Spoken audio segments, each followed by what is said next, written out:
भारतीय भिक्षु महासंघ मध्य प्रदेश।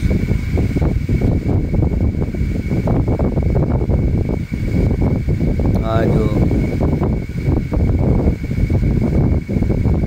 के समय में संपूर्ण भारत की धरती पर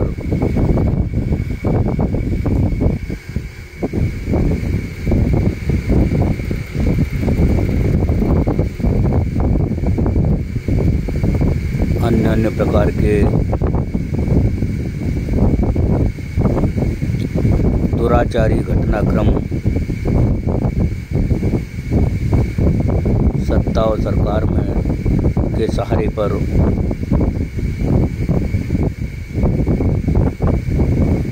धर्म के नाम की ओट में किए जा रहे हैं।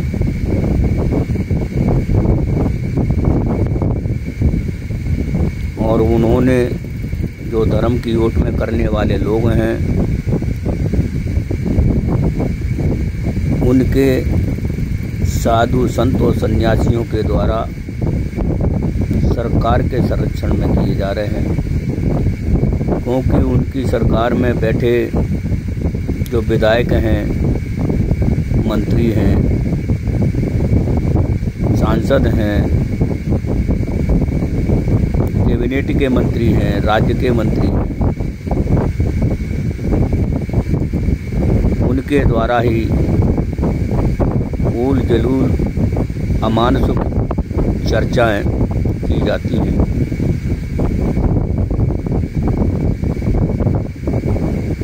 मानवतावादी धर्म को नष्ट करने का प्रयत्न किए जाने का उनका भरपूर प्रयास किया जाता है। जो ये बुद्ध की धरती भारत है, जिसको कभी सम्राट अशोक ने 84,000 स्तूपों का निर्माण किया, विहारों का निर्माण किया। भगवान बुद्ध की 84,000 गाथाओं का वर्णन भी उन्हीं 84,000 स्तूपों और विहारों से, शिलालेखों से, चैत्यों से प्रमाणित होता है। उनको नष्ट करने का काम भारत की धरती पर अगर किसी के द्वारा किया गया तो जो आज सत्ता सरकार में बैठे हुए लोग हैं, जो एक धर्म की बात करते हैं, वो धर्म के स्वयं एक सर्वोच्च बनकर बैठे हैं, जिसे ब्राह्मण जाति कहते हैं। वह ब्राह्मण जाति का धर्म जिसमें असमानता है, जिसमें छुआछूत है, जिसमें भेदभाव है, जिसमें एक जाति की प्रधानता है, वो अपने धर्म को कहता है कि हम धार्मिक हैं। वो धार्मिक बताते हैं। चलो ठीक है, अच्छी बात है, धार्मिक बनते हैं, धार्मिक रहो, लेकिन एक दूसरे मानव से घृणा क्यों? एक दूसरे से वैमनस्यता क्यों? एक दूसरे को नष्ट करने की नीति क्यों? जो जबकि तथागत बुद्ध के धर्म में ब्राह्मण किसी जाति विशेष को नहीं कहा गया। ब्राह्मण वह है जो विद्वान है, जाति से ब्राह्मण नहीं। लेकिन भारत की धरती पे तो एक अनपढ़ व्यक्ति, एक भैंस चराने वाला व्यक्ति, एक कचड़े के ढेर को इकट्ठा करने वाला और कचड़े के ढेर को उठाने वाला व्यक्ति, और एक चोरी करने वाला आदमी, एक बलात्कारी करने वाला आदमी, एक छल कपटी व्यक्ति, वह भी अपने आप को जाति के नाम से ब्राह्मण होने का गर्व करता है। वो भारत की धरती पर दुनिया भर के घृणित अपराध करता है। आज गाय की हत्या के ऊपर मुसलमानों के साथ नाइंसाफ़ी की जाती है, वहीं जितने भी आज की तारीख में जो बूचड़खाने हैं वो किसी भी एक मुसलमान का बूचड़खाना नहीं है, वो हिंदुओं के बूचड़खाने हैं जो ऐसे ऐसे नामों से हैं। अल कबीर ऐसे ऐसे नामों से हैं जिसे कोई समझेगा मुसलमान लेकिन उसका मालिक है हिंदू।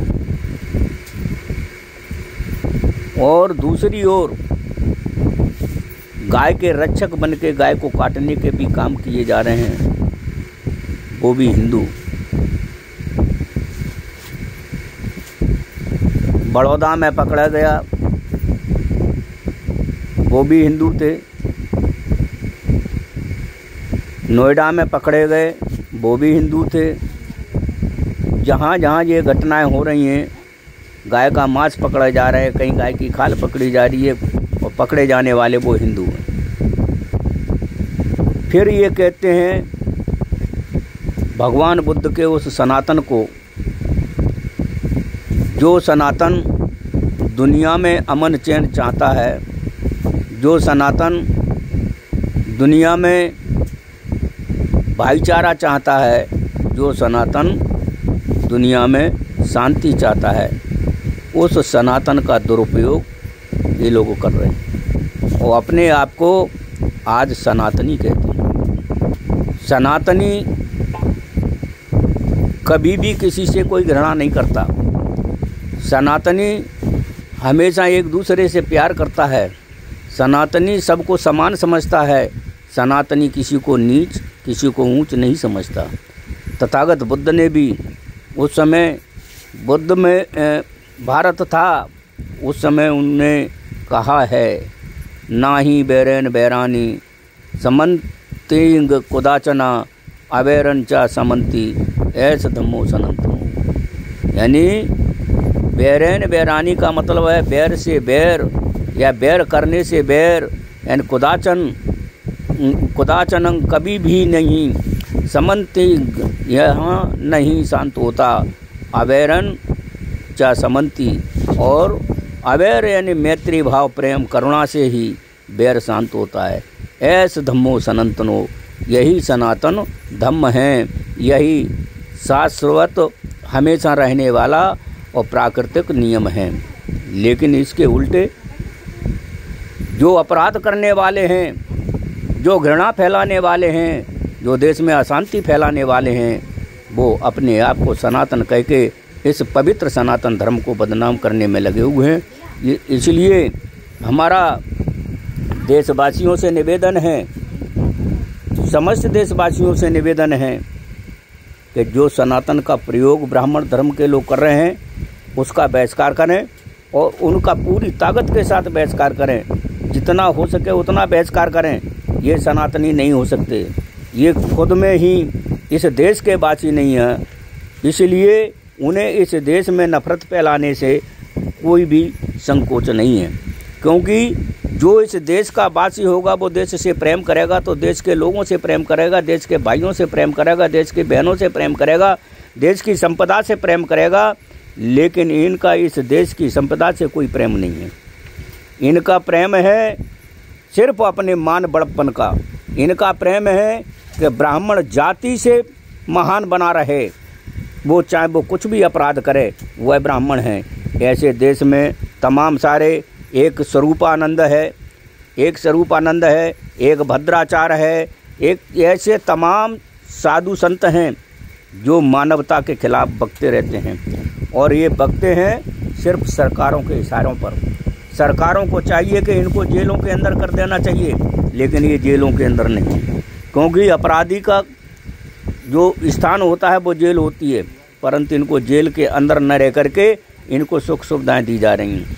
आरएसएस इस देश में सबसे बड़ा आतंकवादी संगठन है, जिस संगठन के द्वारा देश में दंगे फैलाए जाते हैं, बम ब्लास्टर किए जाते हैं, जिसके द्वारा किसी के भी खिलाफ कोई भी षड्यंत्र रचने का पूरा साधन इनके पास उपलब्ध है।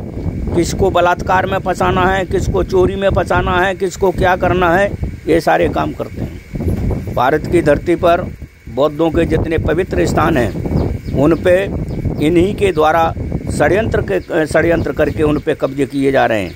ये भारत की धरती है, तुम कितने दिन तक इन पे कब्जा करने का प्रयास करोगे, कितने दिन तक इनको तोड़ने की फोड़ने की कोशिश करोगे। एक दिन वो आने वाला है कि भारत पुनः से बुद्धमय भारत होगा, और इस भारत की धरती को बुद्धमय भारत होने से कोई नहीं रोक सकता। आज स्थिति ये बनी हुई है भारतीय जनता पार्टी की सरकार में कि जहाँ भी कोई बौद्ध विहार बनाने की कोशिश की जाती है, वहाँ पर सरकार इसको रोकने के लिए आ जाती है, सरकार के नुमाइंदे रोकने के लिए आ जाती है। उसके चमचे आरएसएस से लगे हुए, हिंदू संगठनों से लगे हुए चमचे गुलाम उनको रोकने के लिए आ जाते हैं, और ये कहीं भी एक ईंट को रख देते हैं किसी को काली पीली करके, वहाँ इनका मंदिर बन जाता है। आज हम पूछना चाहते हैं मध्य प्रदेश के प्रशासन से कि मध्य प्रदेश के जिला न्यायालय में कितने बौद्ध विहार बने हैं और कितने मंदिर बने हैं। बौद्ध विहार हैं नहीं तो क्यों नहीं? क्योंकि बुद्ध विहार मानव को मानव से जोड़ने का काम करता है, भाईचारे को पैदा करता है, वहाँ से नशा मुक्ति को हटाता है, वहाँ सदाचार पैदा करता है, और ये मंदिर बना करके उन मंदिरों पे नशेलियों के जमावड़े इकट्ठे करते हैं। ये नशेलियों के जमावड़े इकट्ठे करने के लिए, जातवादियों और पाखंडियों का जमावड़ा गुट इकट्ठा करने के लिए इन्होंने जिला न्यायालय में, तहसील न्यायालय में, एसडीएम के कोर्ट में, पुलिस थानों में, पुलिस अधीक्षक के कार्यालय में, यहाँ तक है प्रदेश के स्तर पर डीजीपी के कार्यालय में, वल्लभ भवन में, विंध्याचल में, सतपुड़ा में, हर जगह पर मंदिरों का निर्माण किया गया। ये मंदिर के निर्माण किसकी अनुमति से किए गए? क्या ये मध्य प्रदेश शासन बताएगा क्यों किए गए? क्या इन मंदिरों से ही सारे फैसले होते हैं? तो इन कार्यालयों में बैठे हुए अधिकारियों को अपने अपने घर के लिए रवाना कर दिया जाए, इनमें बैठे हुए देवी देवता इन मंदिरों वहीं से फैसला कर दें, वहीं सजा देने का काम यही देवी देवता करें। यहाँ पर कोर्ट कचहरी की ज़रूरत नहीं है, यहाँ पर न्यायालय की ज़रूरत नहीं है, यहाँ तो देवी देवताओं की ज़रूरत है ना। तो देवी देवताओं ने, जब 33 करोड़ देवी देवता थे, इन्होंने किसी को न्याय नहीं दिया, इन्होंने सबको किसी को बराबरी का अधिकार नहीं दिया, तो तुम्हारे आज के ये काल्पनिक देवी देवता किसको न्याय देंगे, किसको अधिकार देने वाले हैं? इस देश में बाबा साहब अम्बेडकर के द्वारा संविधान लिखा गया, उन बाबा साहब अम्बेडकर की प्रतिमाएं तोड़ी जाती हैं, उनकी प्रतिमाओं, उनके लिखे संविधान को संसद के द्वारा, संसद के समक्ष, संसद के सामने जंतर मंत्र पर जलाया जाता है, और जलाने वाले कोई एक कोई कौन होते हैं? वो एक जाति विशेष के पंडा पुजारी होते हैं, ब्राह्मण होते हैं। उन ब्राह्मणों के द्वारा संविधान जलाया जाता। वही ब्राह्मण साधु संत हैं जो आज हिंदू राष्ट्र को लेकर के, हिंदू राष्ट्र की चर्चाएं पूरे देश भर में कर रहे हैं। कथा भागवत के द्वारा के माध्यमों से, अपने धार्मिक अनुष्ठानों के माध्यम से ये हिंदू राष्ट्र की बात करते हैं। हिंदू राष्ट्र यानी गुलामों का राष्ट्र, यानी फिर से तुम गुलामी इस देश को बनाना चाहते हो, जो देश तुम्हारे ही कारण गुलाम हुआ था। अगर इस देश में कोई मुगल आए तो उन मुगलों को लाने वाला भी इस देश का ब्राह्मण ही था, और अगर अंग्रेजों ने भी इस देश में हुकूमत की तो तब भी मुगल ही थे। और इस देश का जो व्यवसायी है, जो बनिया है, वो किसी भी धर्म और जाति का नहीं है, वो तो सत्ता संगठन का गुलाम है, जिसकी सरकार रहती है उसी का गुलाम बन के रहा है। अंग्रेजों के टाइम में किसी व्यापारी की दुकानें नहीं लूटी गई, मुगलों के टाइम में किसी व्यापारी की दुकानें नहीं लूटी गई, और आज वही व्यापारी जो जिनका गुलाम बन के रहा है, आज वो इस जातवादी मानसिकता के लोगों का गुलाम बन गया है। और कल जब देश में समतावाद की लहर चलेगी और समतावादी विचारधारा पैदा होगी, ये भारत बुद्ध का था और बुद्ध का होकर रहेगा, इसे कोई रोक नहीं सकता है, इसे कोई रोक नहीं सकता है। आज नहीं तो कल ये भारत बुद्धमय होगा, और इसमें ज़्यादा समय लगने वाला नहीं है।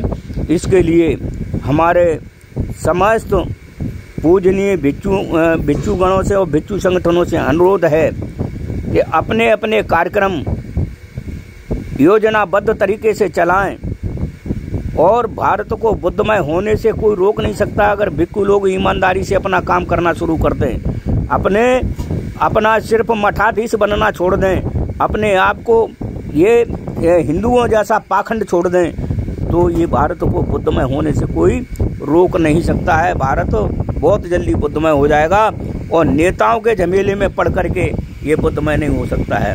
भिक्षुओं को अपने बिहारों से कुछ समय के लिए ऐसा समझ लो कि अगर आपको बुद्धमय भारत लाना है, बुद्ध का शासन लाना है, बुद्ध के शासन की कहानी, बुद्ध का शासन कई गाथाओं में आता है, कई गाथाओं में आता है। बुद्ध के शासन की बात आती है तो बुद्ध का शासन जब भी हो सकता है, जब भी समतावाद आ सकता है, जब हम लोग ईमानदारी और सच्चाई से भी काम करेंगे तभी हो सकता है। जगह जगह पे जाकर के हम लोगों को धम्म देशनाओं के माध्यम से काम करना चाहिए। हमें यही नहीं बैठे रहना चाहिए कि कोई हमें आमंत्रित करेगा जब भी हम जाएंगे। वो फलाना समाज हमारा तैयार नहीं है, वो ठिकाना समाज हमारा तैयार नहीं है, वो समाज रूढ़िवादी है, वो समाज पाखंडी है। कोई समाज पाखंडी नहीं है। वहाँ सिर्फ जाकर के हमें समझाने की ज़रूरत है। हम समझाने के लिए निकले और बात निश्चित हमारी बनेगी। ये भारत बुद्धमय होगा। कुछ नेता घोषणा कर देते हैं इतने करोड़ लोग बौद्ध दीक्षा ग्रहण करेंगे, अमुक जगह पर करेंगे, अमुक समय पर करेंगे, और वही नेता फिर अपनी राजनीति को चमकाने के बाद वो तटस्थ हो जाते हैं। तो ऐसे नेताओं के चक्कर में ना पड़ा जाए। नेता अगर धम्म को सहयोग करना चाहते हैं, हमें सीख लेना चाहिए। हमें अपने पड़ोसी राष्ट्रों से, जिन राष्ट्रों में बुद्ध धम्म भारत की धरती से गया, आज वहाँ बुद्ध राष्ट्र है, वहाँ आज बुद्ध राष्ट्र है और वे बुद्ध राष्ट्र में बौद्धों के नियमों से चलते हैं, बौद्ध भिक्षुओं के अनुसार चलते हैं। एक तरफ हम गाथा में कहते हैं, गाथाओं में, तमाम गाथाओं में बोलते हैं, इधर हम कहते हैं कि बुद्ध का संग ही सर्वोत्तम है। तो बुद्ध का संग कौन सा है? बुद्ध का संग भिक्षु का संग है, बुद्ध का संग उपासक उपासिकाओं का संग है, भिक्षु का संग यही भिक्षुणियों का संग है। तो ये हमारा जो संघ है, इन संघों को हमें मजबूत करना पड़ेगा। और ये संघ अगर हमने मजबूत कर लिए तो वो दिन दूर नहीं कि इस देश में फिर से पूर्ण रूप से बुद्धमय भारत हो जाएगा। और इस देश पे जो आज अपराध करने वाले लोग हैं, अपराधी और चोरी करने वाले, चाहे वो अपराधी किसी भी किस्म का हो, चाहे वो चोरी करने वाला हो, बलात्कारी हो, चाहे वो हेरा फेरी करने वाला हो, कोई भी हो, उसको तो डर सताता ही है। तो आज जो सत्ता में बैठे हुए लोग हैं वो सब के सब अपराधी किस्म के लोग हैं। और रिजर्व सीटों से जो बाबा साहब डॉक्टर अम्बेडकर के कारण जो रिजर्व सीटों से चुनकर गए हैं, वे लोग वहाँ पर उन सामंतवादी जातिवादियों के गुलाम बन के वहाँ बैठे हैं। वो अपने लोगों के हितों के लिए बाबा साहब डॉक्टर अम्बेडकर के द्वारा जो ही रिजर्व सीटों से उन रिजर्वों के अधिकारों के लिए बात नहीं करते हैं। चाहे वो अनुसूचित जाति के हों, चाहे वो अनुसूचित जनजाति के हों, चाहे वो पिछड़े वर्ग के लोग हों। आज के देश में इस मनुवादी पार्टियों ने ओबीसी के मुख्यमंत्री तो बनाना शुरू कर दिए हैं, लेकिन मुख्यमंत्री की कमान उन ब्राह्मणों के हाथों में है, उन जातवादियों के हाथों में, उन पाखंडियों के हाथों में, जिससे वो चाहते हुए भी वो हिंदू धर्म की जिस जाति के ओबीसी के लोग मुख्यमंत्री बनते हैं, वो खुद की अपनी जाति के लिए भी कुछ नहीं कर पाते। उसके जीता जागता उदाहरण मध्य प्रदेश में लंबे समय तक शिवराज सिंह मुख्यमंत्री रहा, लेकिन शिवराज सिंह चौहान जिस जाति किरार जाति से हैं, उन्होंने एक किरार जाति के 5 लड़कों को पूरे मध्य प्रदेश की विधानसभा में, मध्य प्रदेश के किसी भी प्रशासनिक नौकरी में किसी जगह पर भी नहीं लगा पाया। लंबे समय तक 18 साल तक वो जो आदमी मुख्यमंत्री रहा, उसने एक आदमी को भी पदस्थ नहीं कर पाया, अपनी खुद की जाति के को, जिस जाति से वो आते हैं। और तमाम बहुसंख्यक जातियों को तो वो लगाएंगे कि हाँ। इसी तरह से अब मोहन यादव आ गए हैं। मोहन यादव उनके भी आका हैं, वो तो बहुत बड़े अपने आप को बड़ा हिंदू बनते हैं, लेकिन उनको ये शर्म नहीं आती कि उन्हीं के हिंदू यादव जो कथा वाचन इटावा में करते हैं, उनके सिर के बाल मुड़ा दिए जाते हैं, रात भर पिटाई की जाती है और एक ब्राह्मणी की पेशाब उनके ऊपर छिड़की जाती है। तब तुम्हारा हिंदुत्व कहाँ चला जाता है? तुम कैसे हिंदू हो? तुम काय के हिंदू हो? किस बात के हिंदू हो जहाँ तुम्हारी बेइज्जती और अपमान हो रहा है? इधर मध्य प्रदेश में एक ही जगह पर नहीं, इधर जबलपुर में एक कुर्मी जाति की एक बालिका कथा वाचन करती है उसका विरोध किया जाता है। और उधर छत्तीसगढ़ में एक साहू जाति की महिला कथा वाचन करती है उसका विरोध किया जाता है। क्यों किया जाता है? भाई तुम तो हिंदू हो ना, तुम तो हिंदू हो। और ये ही भाजपा के मुख्य अंग हैं, अहीर, तेली और कुर्मी और काची, गुजर, ये अपने आप को भाजपा को अपना माई बाप मानते हैं। और वही ब्राह्मण तुम्हें अछूत और नीच मानते हो, फिर भी तुम कहते हो कि हम हिंदू हैं। कैसे हिंदू हो तुम? काय के हिंदू हो तुम? क्या हो तुम उनको जवाब तक नहीं दे सकते, उनके इतने बड़े गुलाम हो। कब तक तुम गुलाम बने रहोगे और कितनी बड़ी बेइज्जती सहन करोगे? ये भारत का धर्म, ये जो आज के याद में है अपने आप को, एक समय के ये बौद्ध थे, कुर्मी भी बौद्ध थे, गुजर भी बौद्ध थे, लोधी भी बौद्ध थे और पाल गडरिया, ये सब बौद्ध ही थे। इस देश की तमाम सारी जातियों के जो लोग हैं, जो बहुसंख्यक जाति के लोग हैं, एक समय ये भारत की धरती पर समस्त बौद्ध थे। तो आप लोगों को आपस में एक दूसरे में भाईचारा लाना चाहिए और भारतीय जनता जैसी पार्टी को और आरएसएस जैसे संगठन को जल मूल से नष्ट करने का काम करना चाहिए। इसका जो भी ओबीसी का, चाहे वो कोई भी हो, ओबीसी की जाति का जो आदमी इन संगठनों में, ये मान के चलो वो उस समाज का दुश्मन है।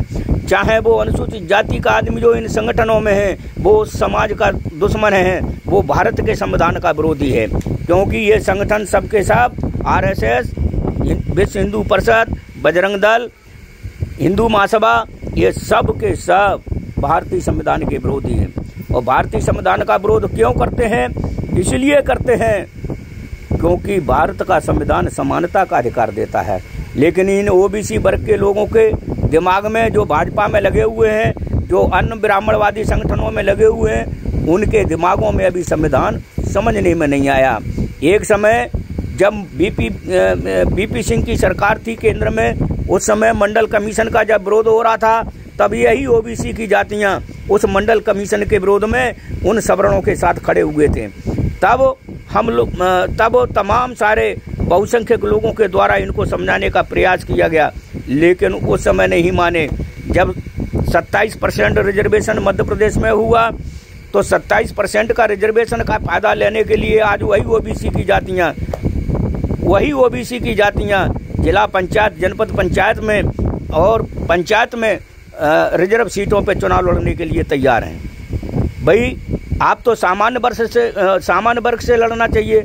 और जो भी अनुसूचित जाति के लोग हैं, जो भाजपा जैसी गंदी पार्टियों में हैं, उन लोगों को भी उन्हें सामान्य सीटों से चुनाव लड़ना चाहिए, उन्हें रिजर्व सीटों से चुनाव नहीं लड़ना चाहिए। और भाजपा में रह करके अगर तुम अपनी भाजपा को अपनी मात्र पार्टी मानते हो और हिंदू धर्म को अपना मात्र हिंदू धर्म मानते हो, तो तुम सामान्य सीटों पर लड़ो। कोई भी भाजपा में रहने वाला अनुसूचित जाति का आदमी, जनजाति का आदमी, भाजपा में रहने वाला आदमी सामान्य सीटों पर चुनाव लड़े, रिजर्व सीटों पर चुनाव लड़े। क्यों नहीं लड़े?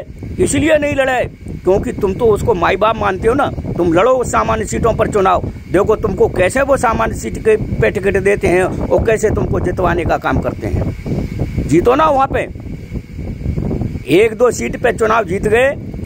भाजपा भी वही खेल करती है कि एकाध सामान्य सीट पे किसी एकाध एससी के, एकाध 2 ओबीसी के आदमी को टिकट दे करके उनको गुमराह करने का काम करती है, लेकिन उनको मूल धर्म से दूर रखती है।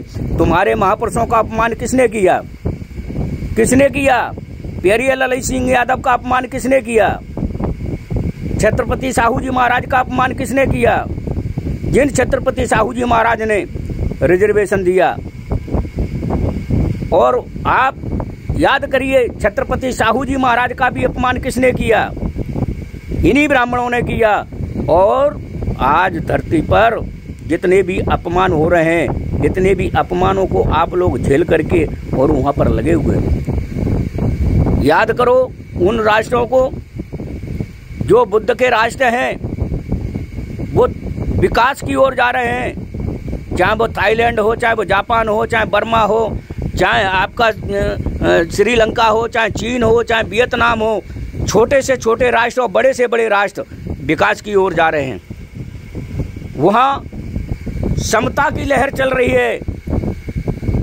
समता के समुद्र में लोग स्नान कर रहे हैं। तो ये भारत की धरती, यहाँ पर जातिवाद का, पाखंडवाद का और अंधविश्वास का जहर घोला जा रहा है। और उस जहर को घोलने में भी तुम लोग ही उसमें शामिल हो, तो उनका कसूर क्या है? तो आपसे निवेदन है कि आप ज्ञानवान बनिए, बुद्धिवान बनिए, समझदार बनिए और भारतीय जनता पार्टी को उखाड़ फेंकने के लिए, भारतीय जनता पार्टी जैसे और भी संगठनों को उखाड़ फेंकने के लिए एकजुट हो जाइए। आने वाले समय में आप ऐसी शक्ति को प्रदान करो जिससे सभी को समानता का अधिकार मिले, जिससे सभी नागरिक, सभी भाई अमन चैन की जिंदगी जी सकें, सुख चैन की जिंदगी जी सकें। ऐसी सरकारों को लाने का काम करें। और जो बाबा साहब अम्बेडकर के नाम से, महात्मा फुले के नाम से, छत्रपति साहू जी के महाराज के नाम से, पेरिये रामास्वामी नायकर के नाम से, पेरिये ललन सिंह यादव के नाम से, संत गाड़गे के नाम से, जो लोग अपने आप को उनके नाम का उपयोग करके चमकने की कोशिश करते हैं और चमकने के बाद मनुवाद की गुलामी करने में लग जाते हैं, ऐसे लोगों से अपील है कि वो लोग एकजुट हों। जैसा कि बाबा साहब ने कहा, शिक्षित बनो, संगठित हो, संघर्ष करो।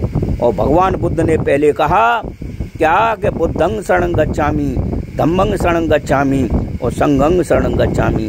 भगवान बुद्ध ने कहा कि मैं बुद्धि की शरण में जाता हूँ, तो आपको बुद्धि की शरण में जाना चाहिए, न कि बुद्धुओं की शरण में। और आपको धम्म की शरण में आना चाहिए, वो धम्म जहाँ मानव को मानव समझता हो, जहाँ वो धम्म जहाँ शिष्टाचार का बात हो, जहाँ पे वैमनस्यता से दूर रहते हों, जहाँ सभी भाईचारे से रहते हों, ऐसा वो धम्म, उस धम्म में आप प्रविष्ट करिए।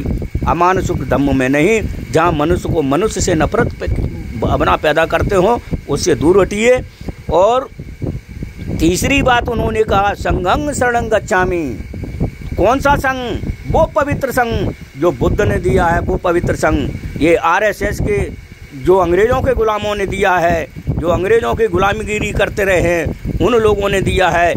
ऐसा आरएसएस के संघ में न जाएं। वो आरएसएस का संघ गुलामों का संघ है, वो आरएसएस का संघ भारत का विनाशकारी संघ है, वो संघ जो मानवता का विरोधी है, जो जातिवाद का पोषक है, पाखंडवाद का पोषक है। ऐसे संघ से दूर रहे। तो ये उस समय तथागत बुद्ध ने कहा जब इन 3 शरण में जाइए। ये भगवान बुद्ध की 3 शरण हैं और 3 ही बाबा साहब ने कहा कि शिक्षित बनो, संगठित हो, संघर्ष करो, संघर्ष करो, संगठित हो। तो हमें ये बाबा साहब के 3 चीज़ों को याद रखना है। और जो दल और जो संगठन इन बातों का उल्लेख पब्लिक के सामने करते हैं, तो इसका ज्ञान उनको भी हो जाना चाहिए कि वो संगठन अपने आप को अलग विघटित न रहें। वो संगठन इकट्ठे हों और इकट्ठे होकर के इस मनुवाद की ताकत को ख़त्म करने का काम करें। अगर तुम लोग अलग अलग धड़े मर खड़े होकर के चुनाव लड़ोगे, तो इसका मतलब है कि तुम ही इस मनुवाद को जिंदा करने का काम कर रहे हो, तुम ही मनुवाद को पैदा करना चाहते हो, तुम ही देश में असमानतावाद फैला रहे हो, तुम ही इन महापुरुषों के आदर्श विचारों को दफनाने का काम कर रहे हो। चाहे वो बहुजन समाज पार्टी हो, चाहे वो आज़ाद समाज पार्टी हो, चाहे महाराष्ट्र में प्रकाश अम्बेडकर की पार्टी हो, चाहे वो वामन मेश्राम हो, चाहे वो कोई भी हो, इन सब को एकजुट हो जाना चाहिए। चाहे अखिलेश यादव हो, चाहे नीतीश कुमार हो, चाहे तेजस्वी यादव हो, इन सब को एक साथ इकट्ठा हो जाना चाहिए। अगर तुम लोग इकट्ठा नहीं होते हो, तो इसका मतलब है कि तुम अपने दुश्मन को खुद ही पाल रहे हो और कोई दूसरा तुम्हारा दुश्मन नहीं है, तुम अपने आप में ही दुश्मन हो। इसलिए हमारा अपील है, निवेदन है आप सभी से, आप लोगों ने हमारा ये वीडियो सुना और इस वीडियो को सुनकर इस वीडियो को अधिकाधिक संख्या में सब्सक्राइबर्स करें और इसको लाइक करें और आप इसके व्यूअर्स बने, आप इसमें सहयोग करें, एक दूसरे को शेयर करें जिससे ये अधिक से अधिक संख्या में जा सके। और इसका मेरा ऐसा अनुरोध है कि इस पे चिंतन और मनन करने की ज़रूरत है। चिंतन करें, मनन करें और इस पे अमल करते हुए मैं अपनी बात को इस पे अमल करने का अपील करते हुए मैं आपसे विदा लेता हूँ। आप सभी का मंगल हो, आप सभी सुखमय हो। साधु साधु साधु।